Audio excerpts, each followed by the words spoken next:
Over the course of our investigation, we've uncovered several reasons for why these harmful and inappropriate videos shouldn't be seen by children. In a few videos, we've even touched on the psychological ramifications that viewing this type of content may have on the developing brain. As we've said before, being a parent is no small task, and keeping track of every little thing a growing child does can be nearly impossible. In this video, we'd like to provide another exclusive testimonial from an esteemed professional, as well as provide some suggestions for alternative media choices for your children. First, we'd like to introduce Dr. Loretta Breuning, founder of the Inner Mammal Institute and author of The Science of Positivity, Habits of a Happy Brain, and several other titles that help define what goes on inside our heads, and more importantly, why. Dr. Breuning has dedicated herself to helping people figure out what makes us tick and why we do the things we do. When it comes to the repercussions that these videos may be having on cognitive development and young minds, we at Investigating YouTube consider her an expert, and so we'd like to present to you Dr. Loretta Breuning. Hi, I'm Loretta Breuning of the Inner Mammal Institute. I've recently learned that YouTube is airing videos on its children's channel, kids channel, that are very unhealthy for your child's growing brain. And I'd like to explain why. And first, I'm thankful that Investigating YouTube has made this information available so we can all protect our children from it. We humans are born with an unfinished brain. So your child is building the brain right now that will have to serve them for their whole life. And that brain builds from experience. It's really important to understand that. So it's like we're just born with a collection of wires that are not connected to each other. And each experience allows them to connect one by one. And of course, that all depends on the experiences you have. And these videos could be part of your child's experience if you're not really careful to notice what they're watching. Now, the way our brains hook themselves up is emotionally. Your emotional brain is building. So your brain isn't just an encyclopedia collection of facts, but it's a set of responses to the world. So for example, if your child touches a hot stove, they get a bad feeling, and that wires the brain to avoid that bad stimulus in the future. If your child has a fabulous experience, a happy chemical is released, and that wires your child to have a positive response in the future.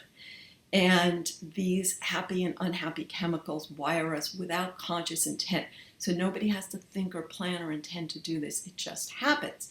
And now you could see how easily a video could wire a child with wrong responses. Now, it's hard to imagine that there could be predators out there who would intentionally create videos that would wire a child with harmful responses, but this seems to be what has happened. In fact, if you wanted to take a child and wire them to tolerate abuse without the natural healthy resistance, these are exactly the videos that you would create.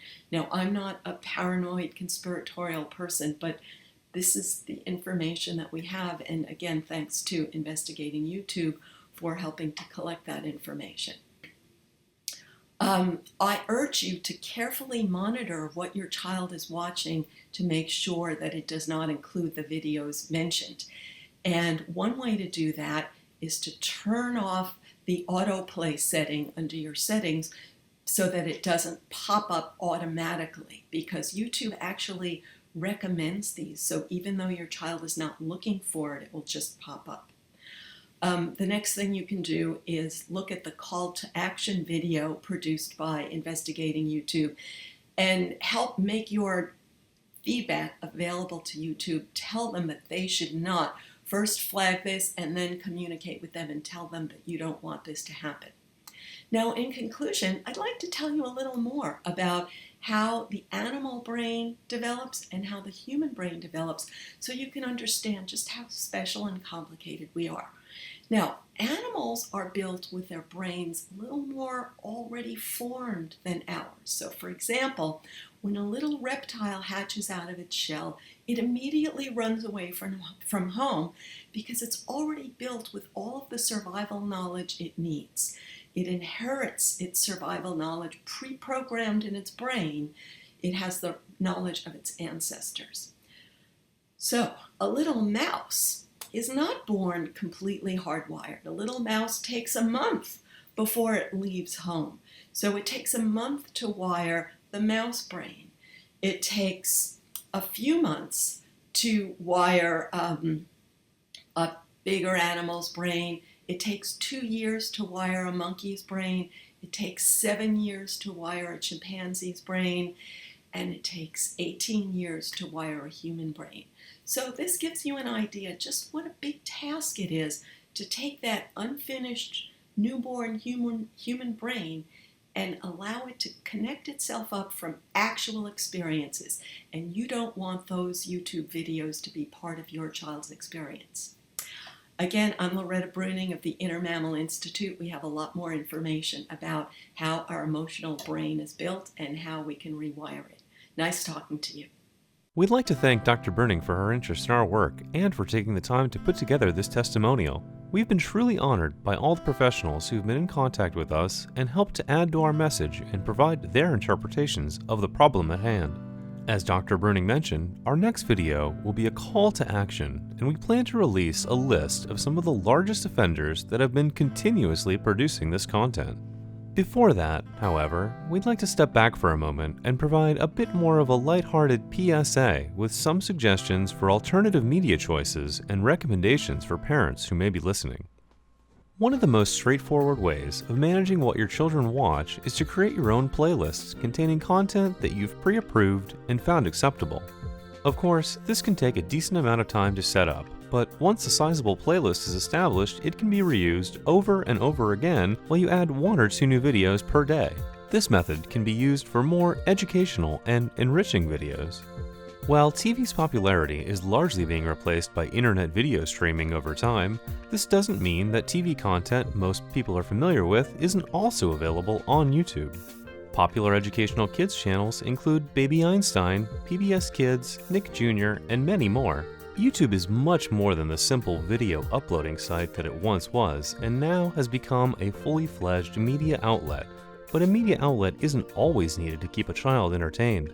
Many of the aforementioned educational channels promote the development of practical skills such as painting or writing. Creative hobbies and activities are also great alternatives to videos, and there are many free apps that are available for download to let your child color or play music with different instruments.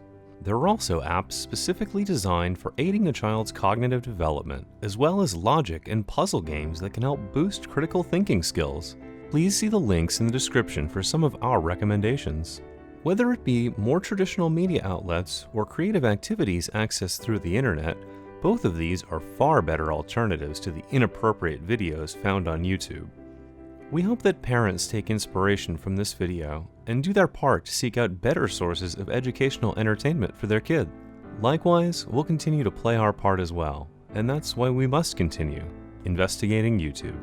Please subscribe to our channel if you'd like to see more of our content. Links will be in the description. And finally, please share our material with any parents in your life, so we may all help to expose the darker side of children's YouTube.